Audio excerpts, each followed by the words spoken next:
Shalom Indonesia, salam Nusantara. Dari Sabang sampai Merauke, dari Miangas sampai Pulau Rote. Senang bertemu dengan bapak-bapak, ibu-ibu, saudara-saudara yang kekasih, rekan-rekan, sahabat-sahabat saya dimanapun ada, dan seluruh pemirsa.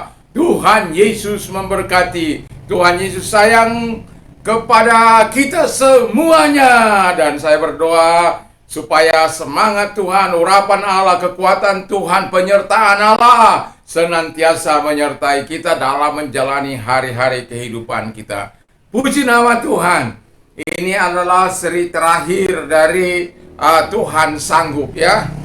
Dan saya akan membawanya di dalam Mazmur 106 ayat yang ke-34 sampai dengan 36. Demikian bunyi firman Allah. Mereka tidak memusnahkan bangsa-bangsa seperti yang diperintahkan Tuhan kepada mereka, tapi mereka bercampur baur dengan bangsa-bangsa dan belajar cara-cara mereka bekerja. Mereka beribadah kepada berhala-berhala mereka yang menjadi perangkap bagi mereka. Terus maka menyalah, ayat 40, maka menyalah murka Tuhan terhadap umatnya, dan ia jijik kepada miliknya sendiri. 41, diserahkannya lah mereka ke tangan bangsa-bangsa, sehingga orang-orang membenci mereka. Orang-orang yang membenci mereka berkuasa atas mereka. Puji nama Tuhan. Jadi kita bisa melihat yang dilakukan oleh bangsa Israel ini, apa yang jahat di mata Tuhan. Sekali lagi saya katakan, ini adalah terakhir Tuhan Sanggup, seri Tuhan Sanggup menghukum siapapun yang tidak taat kepadanya. Mengapa? Karena yang pertama dari yang kita baca, mereka tidak taat kepada Tuhan. Tuntutan Allah kepada kita semua adalah supaya kita taat kepada Tuhan untuk melakukan kehendak Tuhan. Tetapi orang Israel tidak melakukan ketaatan mereka kepada Tuhan, justru melakukan apa yang tidak diperintahkan Tuhan. Justru yang diperintahkan Tuhan mereka abaikan. Saya baca, karena ini ada hubungannya dengan hakim-hakim. Dikatakan dalam Hakim-Hakim 2 di sana dikatakan, tetapi janganlah kamu mengikat perjanjian dengan penduduk negeri ini. Mesbah mereka haruslah kamu robohkan, tetapi kamu tidak mendengarkan firmanku. Mengapa kamu berbuat demikian? Lagi aku telah berfirman, aku tidak akan menghalau orang-orang itu dari depanmu, tapi mereka akan menjadi musuhmu, dan segala Allah mereka akan menjadi jerat bagimu. Ya, jadi ini karena Tuhan sudah perintahkan kepada orang Israel untuk memusnahkan bangsa-bangsa yang ada di tanah Kanaan itu, tapi mereka tidak melakukannya. Justru akhirnya Tuhan mengubah apa yang dikatakannya dan menjadikan bangsa-bangsa yang dibiarkan mereka menjadi jerat bagi mereka. Itu sebabnya mereka menangis, sebab mereka sadar apa yang mereka perbuat. Itulah pentingnya kita taat, mendengarkan suara Tuhan, mendengarkan suara firman Allah dalam kehidupan kita. Dan karena ketidaktaatan itu, mereka harus memakan buah dari ketidaktaatan itu. Jadi jangan pikir kalau Anda tidak taat akan mendapatkan sesuatu yang baik. Dan kita tahu bahwa saya sedikit menyimpang ketika Daud, biji mata Allah yang dikasih oleh Allah, tetapi kemudian dia tidak taat terhadap apa yang dikatakan oleh Tuhan. Tuhan pun menghukum Daud. Tetapi karena dia berbalik kepada Tuhan, sebagaimana firman Allah dalam Maliaki 3 ayat yang ke-7, return to me, I will return to you. Jadi kembalilah kepadaku, maka aku akan kembali kepadamu.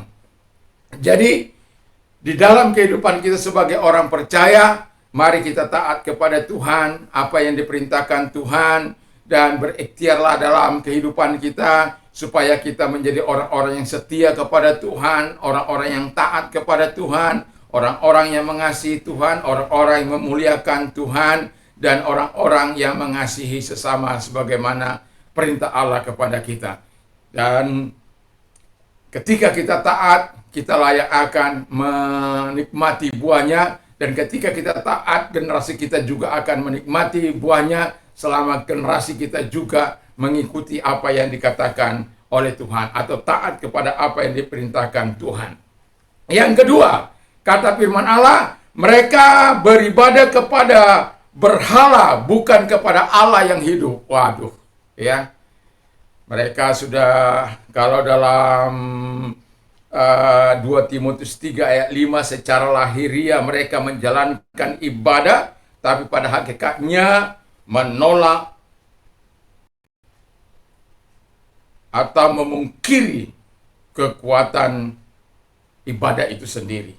Jauhilah mereka itu. Mereka lebih menuruti hawa nafsu daripada Allah. Itu dalam 2 Timotius 3 ayat 5 dan 2 Timotius 4 ayat 2 Timotius 3 ayat 4b-nya.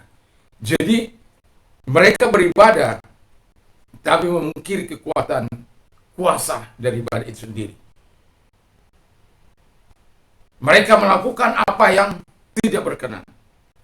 Tetapi kalau kita sebagai orang yang beribadah kepada Tuhan, seharusnya kita menikmati kuasa ibadah itu, menikmati hadirat Allah, menikmati lawatan. Aku bertata di atas pujian, aku hadir di tengah-tengah hati yang sungguh-sungguh kepada Tuhan. Tapi ada banyak orang datang kepada Tuhan, mulutnya memuji Tuhan, tapi hatinya menjauh daripada aku. Jangan seperti itu, jangan seperti itu ya. Lalu ketika dikatakan ini sebagai hukumannya, mereka diserahkan kepada musuh untuk dihukum.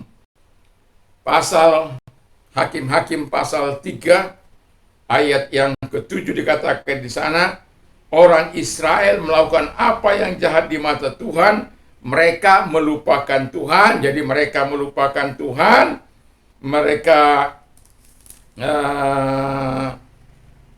beribadah kepada para Baal. Jadi mereka melakukan apa yang jahat di mata Tuhan.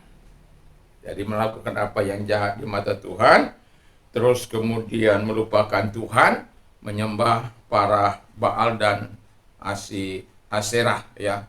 Itu suami istri ya, dalam pengakuan orang-orang Kanaan pada waktu itu.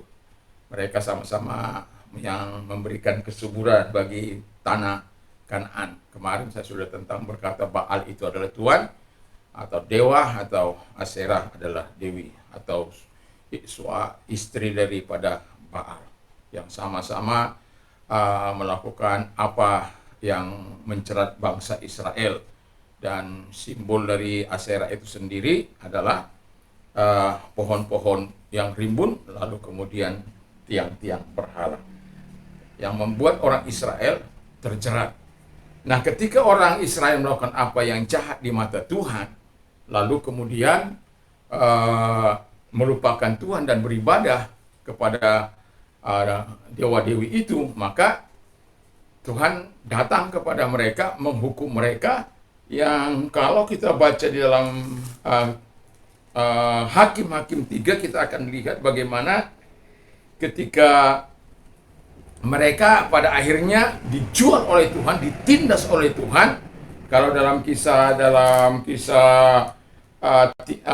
Hakim-Hakim 3 ayat yang ke-7 sampai dengan ayat yang ke-11, kita akan temukan di sana bahwa mereka akhirnya dijajah oleh Kusan Risataim, Raja Aram Mesopotamia ya, selama 8 tahun. Waduh.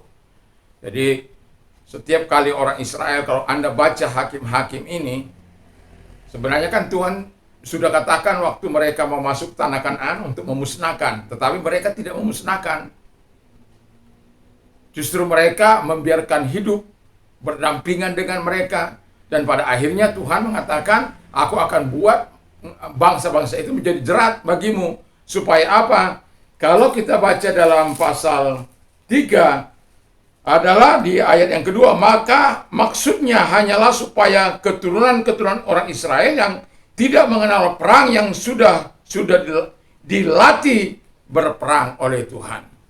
Jadi walaupun pada akhirnya kita melihat bagaimana Tuhan menghukum mereka setiap kali mereka melakukan yang jahat, setiap kali mereka berdosa kepada Tuhan, maka Tuhan akan menghukum mereka dengan menyerahkan kepada musuh-musuhnya.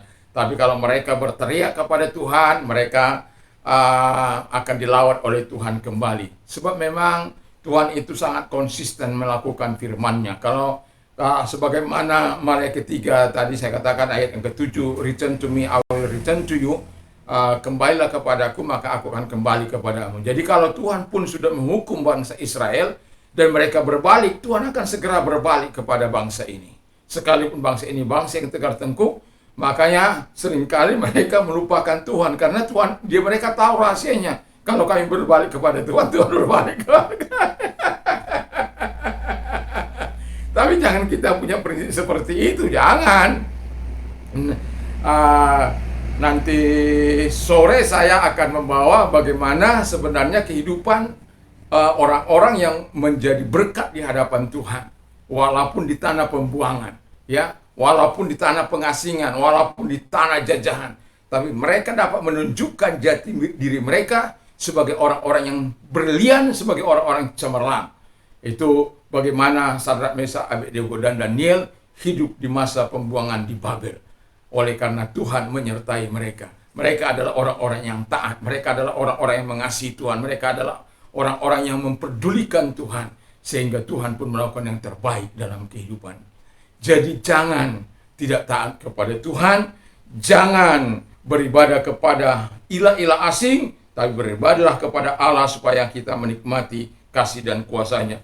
Dan kalau Anda melakukan hal-hal yang baik di hadapan Tuhan, maka juga Tuhan akan melakukan hal-hal yang baik kepada kita. Bahkan firman Allah katakan, kuhormati mereka-mereka yang menghormati aku, kumuliakan orang-orang yang memuliakan aku.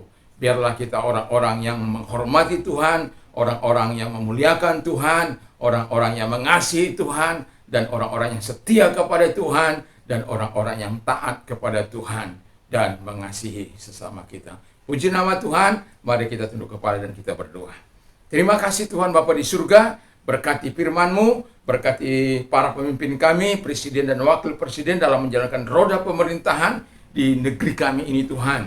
Nyatakan kekuatan-Mu, nyatakan kuasa-Mu, sehingga bangsa kami ini boleh keluar dari segala krisis yang ada, dan presiden kami bisa membawa Indonesia kepada kemakmuran dan kesejahteraan dari Sabang sampai Merauke, dari Miangas sampai Pulau Rote. Gereja Tuhan berkati untuk menjadi penyampai suara kenabian-Mu di bangsa ini Bapa di surga. Dan kami juga berdoa buat gereja-gereja Tuhan dimanapun ada, Tuhan berkati. Gereja Pantai Kosta juga Tuhan berkati. Sahabat-sahabat kami, rekan-rekan kami dimanapun mereka melayani, di ngarai, di lembah, di hutan, di gunung, Tuhan juga memberkati mereka. Tuhan, pengurapan Allah menyertai mereka. Terima kasih. Dan semua orang yang dengan berbagai profesi dan pekerjaan, Tuhan juga memberkati. Terima kasih Bapa di surga. Dan kami juga berdoa buat orang-orang sakit, Tuhan yang COVID, Tuhan sembuhkan mereka dalam nama Yesus. Selalu ada mujizat dalam kehidupan mereka. Dan ulurkan tangan-Mu, menyembuhkan mereka dalam nama Yesus. Dan orang-orang yang sakit apapun tuh, yang sedang lumpuhkah, yang sedang menderitakah di pembaringan, di rumah sakit, di rumah-rumah, dimanapun Tuhan, Engkau lawati mereka. Selalu ada kuasa bagi mereka, selalu ada mujizat bagi mereka yang beriman dan berharap kepada Tuhan, yang berdoa kepadamu, yang beriman kepadamu. Selalu Engkau sediakan mujizat pada mereka. Dan itu sebabnya Tuhan, yang sakit mari Engkau tumpangkan tangan bagi mereka, sembuhkan mereka, dan oleh bilur-bilur mereka menjadi sembuh. Yang buta melihat, yang tuli mendengar, yang bisu berkata-kata, yang lumpuh berjalan, lepra, tahir, stroke, dalam nama Yesus sembuh. Yang hepatitis disembuhkan oleh Tuhan, dan juga yang ginjal disembuhkan oleh Bapa di surga, dan yang berbagai macam penyakit telah disembuhkan, yang membuat lemah lumpuh disembuhkan mereka semuanya, yang kerasukan dan diguna-gunai disembuhkan dalam nama Yesus. Setan dikeluarkan dari orang-orang yang kerasukan setan. Terima kasih Bapa di surga, terima kasih.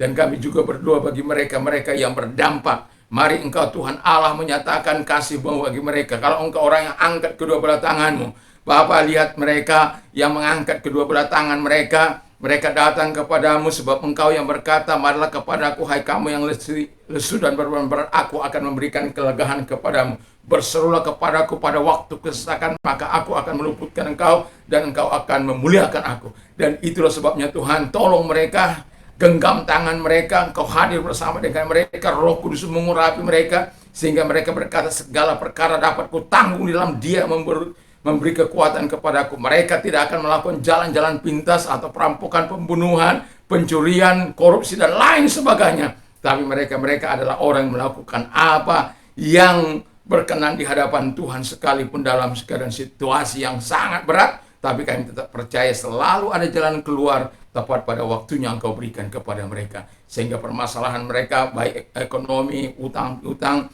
masalah rumah tangga, pekerjaan, Engkau tolong mereka semuanya. Terima kasih. Dan kami juga berdoa Tuhan bagi mereka-mereka yang mau mengalami kelahiran baru dalam hidup ini. Tuhan, Tuhan tolong mereka. Kalau Engkau orangnya, taruh tangan-Mu di dada, mari kita berdoa.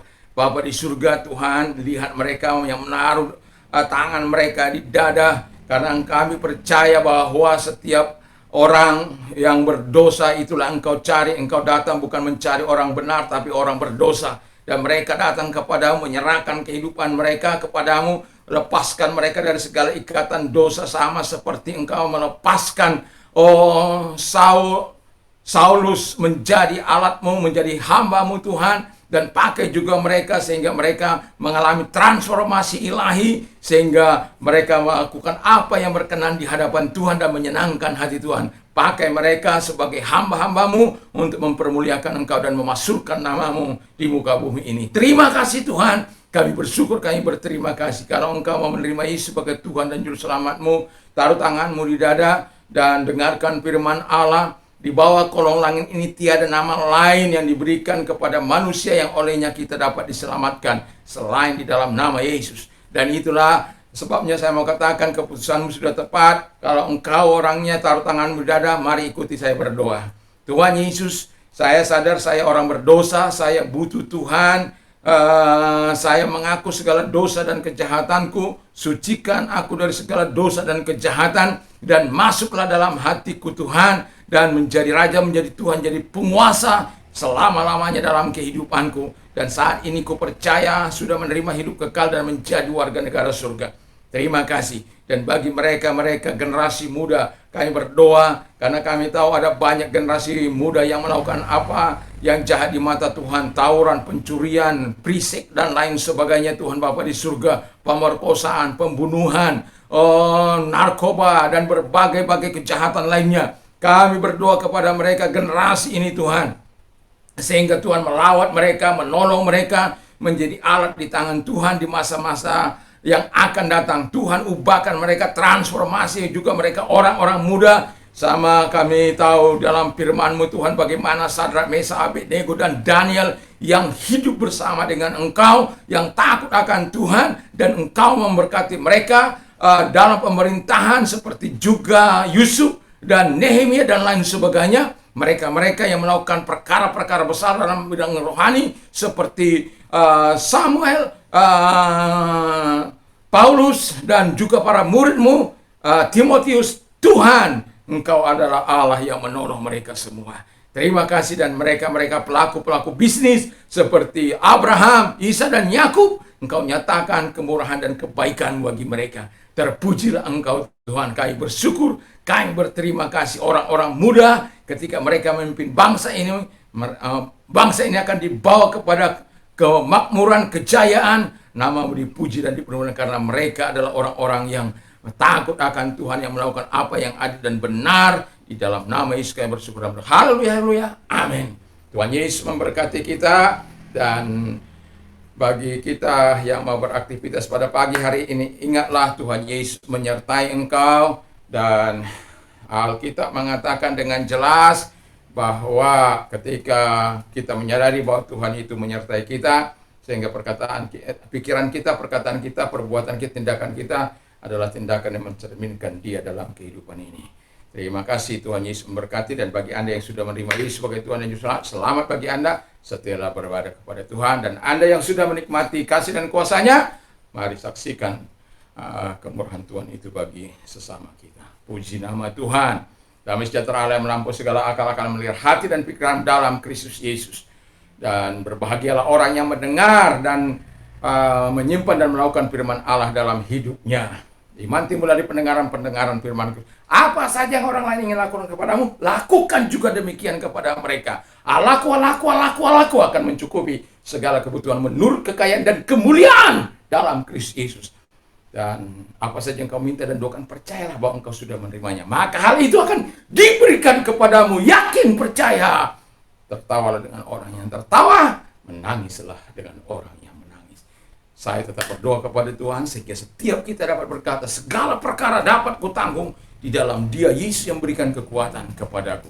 Puji nama Tuhan. Kalau kita hendak beraktivitas pagi, mau keluar rumah, jangan lupa memakai masker dan mencuci tangan atau memakai sabun atau hand sanitizer. Dan yang ketiga, menjaga jarak, menjaga kerumunan. Yang keempat, yang kelima, yang kelima itu mengurangi mobilitas. Dan yang keenam yang tidak kalah penting, berdoalah. Berdoa untuk dirimu, berdoa untuk keluargamu, berdoa untuk masyarakat, berdoa untuk lingkungan, berdoa untuk bangsa dengan satu harapan kita, bahwa pandemi ini akan berlalu, orang-orang yang sakit disembuhkan semua. Puji Tuhan, haleluya, haleluya, haleluya. Tuhan Yesus memberkati. Dan saya mau berkata, lebih baik hidup tanpa narkoba, karena narkoba dapat menghancurkan hidupmu, menghancurkan rumah tanggamu, menghancurkan pekerjaanmu, bahkan menghancurkan bangsa dan negara ini. Waspadalah, waspadalah. Tuhan Yesus memberkati kita semua. Haleluya, haleluya. Amin.